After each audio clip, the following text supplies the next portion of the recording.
sa taas nagre-reflect. Okay, so thank you so much kay Sister Nuna at kay Kuya Joe. Punta tayo sa next page niyan, kapatid.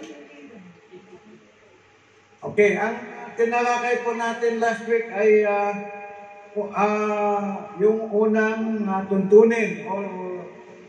Kasi for spiritual laws ang ating ang gagamitin, ang tinuturo ko ay yung pamaraan ng pagbahagi ng gospel using the four spiritual laws. So, ito po yung ang unang tuntunin ay ito po yung iniibig, ito yung ating i-emphasize, ipakita sa ating binabahagian na iniibig tayo ng Diyos. O iniibig siya ng Diyos, no? Yan, pagbasahin po natin, iniibig ka ng Diyos at siya ay may magandang plano sa iyong buhay. So yan, ang ating pagkatapos niyan, sabi mo, alam mo, ang Diyos ay Diyos ng pag-ibig. Diba? So sabi nga doon sa John 3:16, pwede mo i-quote ang John 3:16. So, yan ang una, i-emphasize mo dyan sa unang tutunin na mahal ka ng Diyos o mahal ng Diyos yung binabahagian mo. So, i-quote mo yung John 3:16, pagkatapos sabihin mo sa Kanya, maganda ang plano ng Diyos sa bawat isa sa atin. No? Maganda ang plano ng Diyos. Pwede mo i-quote ang John chapter 10 verse 10 at kung saan sabi nga doon, ako'y naparito upang sila magkaroon ng buhay na masagana, di ba? So pwede mo rin idagdag kung gusto mong idagdag yung Jeremiah 29:11. No, pwede, kahit wala dito, you can add any verse na magka-support doon sa pinupuntos mo. So una, ipakita natin sa binabagian natin na mahal siya ng Diyos. No? At may magandang plano ang Diyos sa buhay niya. Okay, pangalawa po, punta tayo sa page number 2. Tuntunin number 2. Okay, kuya muna, Ate Jo, paki-move doon sa tuntunin number 2. At diyan ipakita natin sa Kanya bakit maraming tao ang hindi nakaranas. No? Ang tao,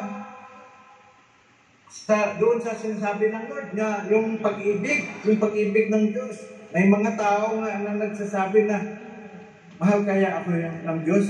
No? Naramdaman niya yun dahil sa kasalanan ko. Mahal pa kaya ako ng Diyos? Diba? Parang ang layo-layo ng sarili niya sa Diyos. So, dito sa pangalawa, ipapaliwanag natin na ang dahilan na kung bakit hindi nakakaranas ang tao, no, ng pagmamahal, no, ng Diyos. Dahil ito, ang tao ay makasalanan, no, at naiwalay sa Diyos. Kaya hindi niya maaaring malaman at maranasan ang pag-ibig at plano ng Diyos sa kanyang buhay. So yan, pwede mong basahin yan mga kapatid. No, pag nagbahagi kayo, kaya pinadala ko yung PDF dyan, pwede nyo gamitin yun. So pwede mong basahin nyo, walang problema dyan. Kaya pinili ko itong four spiritual laws para hindi mahirap para sa inyo. So dito, pagkatapos mo na masabi ang pinaka, yung title sa puntos na ito, sabihin mo sa Kanya, ang tao ay makasalanan.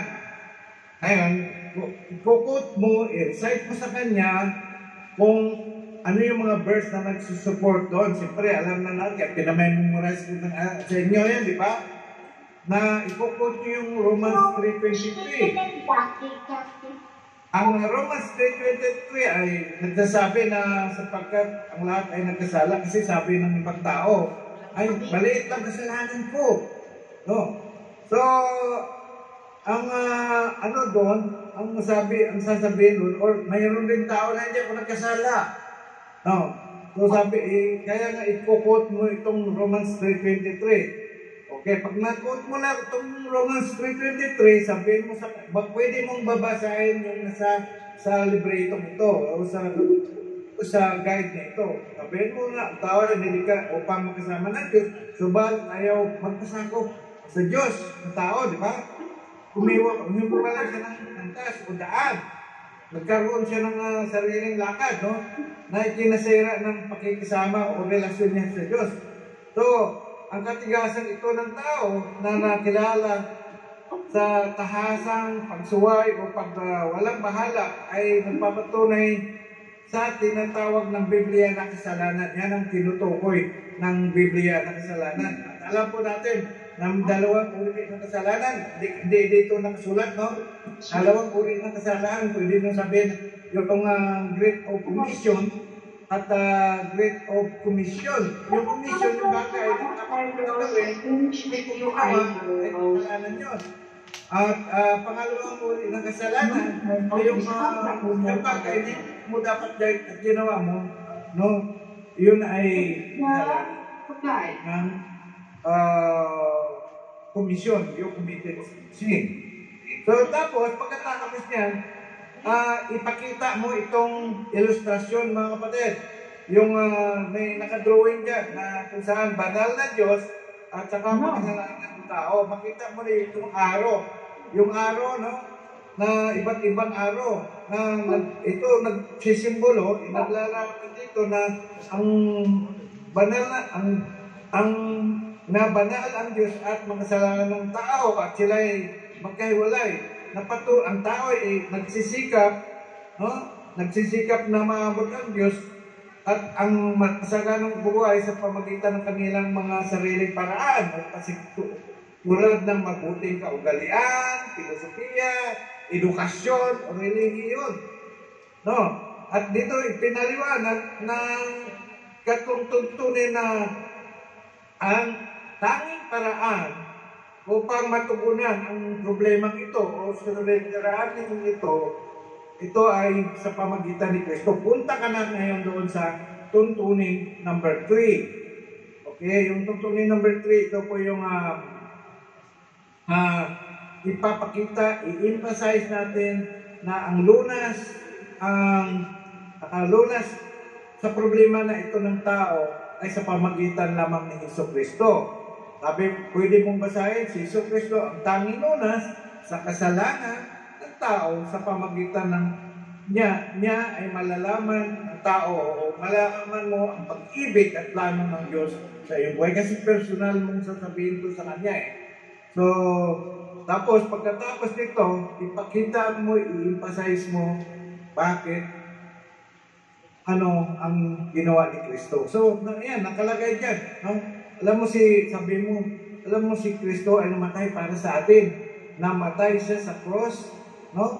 Doon sa Kalbaryo upang bayaran ang ating kasalanan. Pwede mong idagdag yan, no? Pwede mong sabihin yan. At ngayon, pagkatapos niyan, basahin mo ang Romans 5:8 para susuportahan yung nais mong malaman niya, no? Na si Kristo ay namatay para sa kasalanan natin. He redeemed us, no? Ito yung ang pangalawa dyan, ano yung ginawa ni Kristo? Siya ay hindi lang namatay.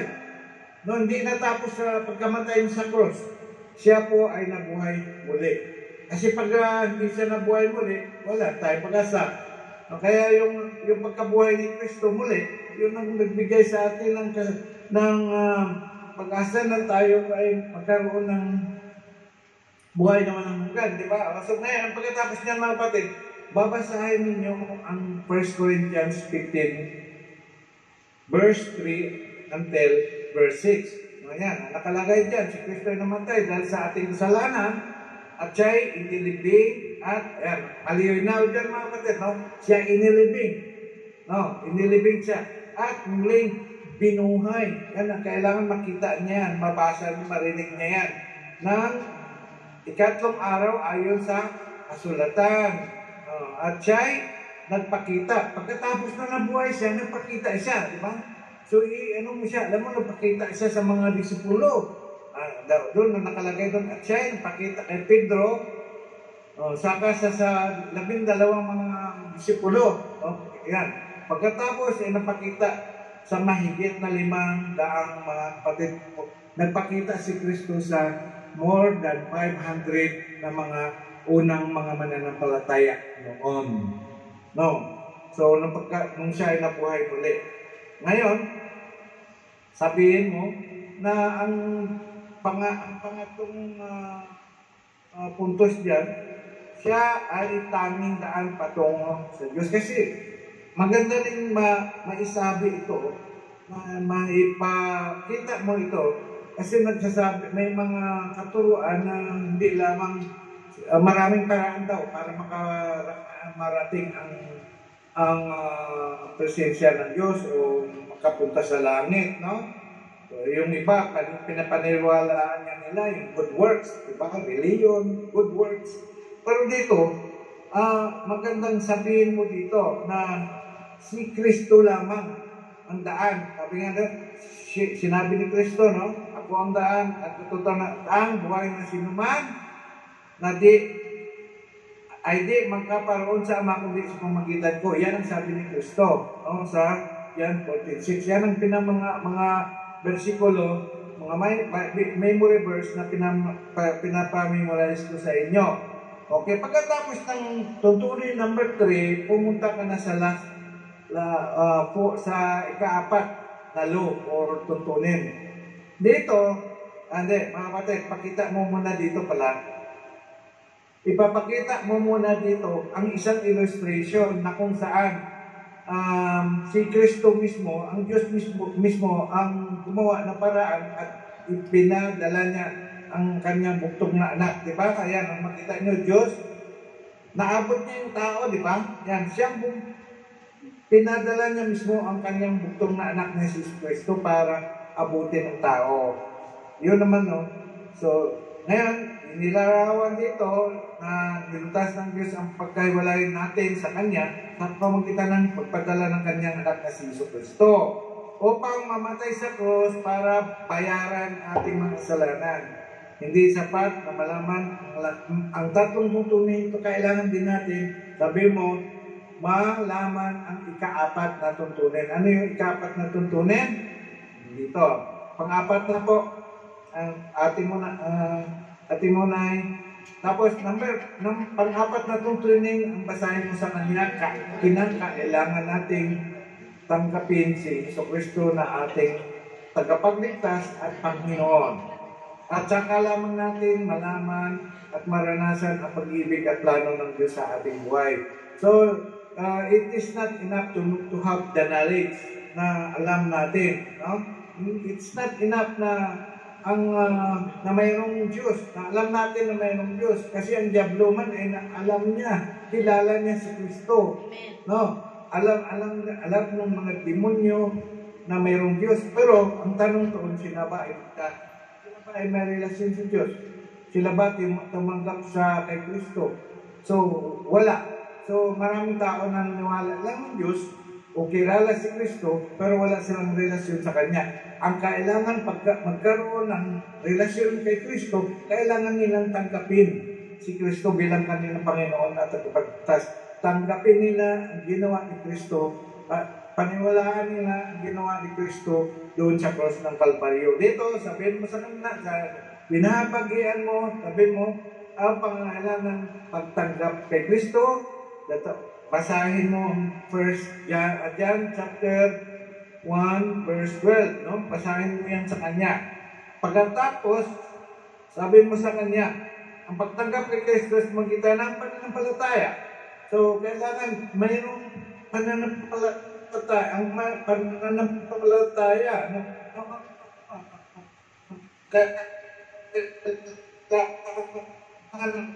Ating maniwala ko noon na magkaroon na saving faith. Hello, mga kapatid, basahin mo ang Ephesians 2:8 and 9 pagkatapos niyan, mga kapatid. Yan, dyan mo nagagamitin yun.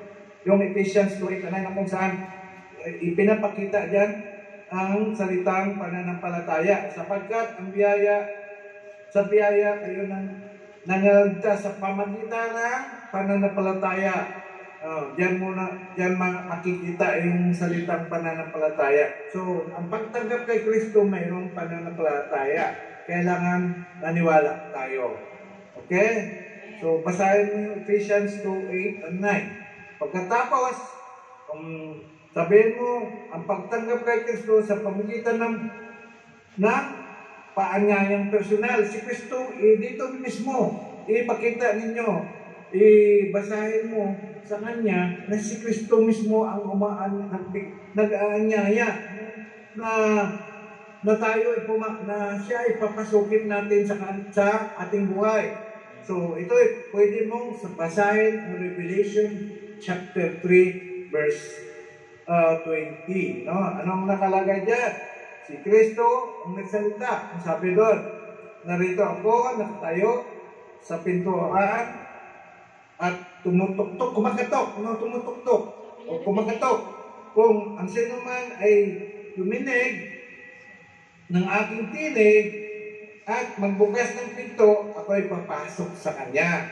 So yan ang pwede mong i-quote sa kanya. No? Pagkatapos ng pang-apat na tuntunin, pwede kang magtanong sa kanya. No? Kung naging malinaw ba ang mga inilahat ko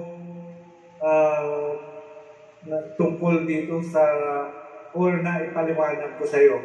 So, kung mayroon siyang katanungan at kaya mong sagutin ang tanong niya na ayon doon sa topic na inilihan mo sa kanya, then ipaliwanag mo.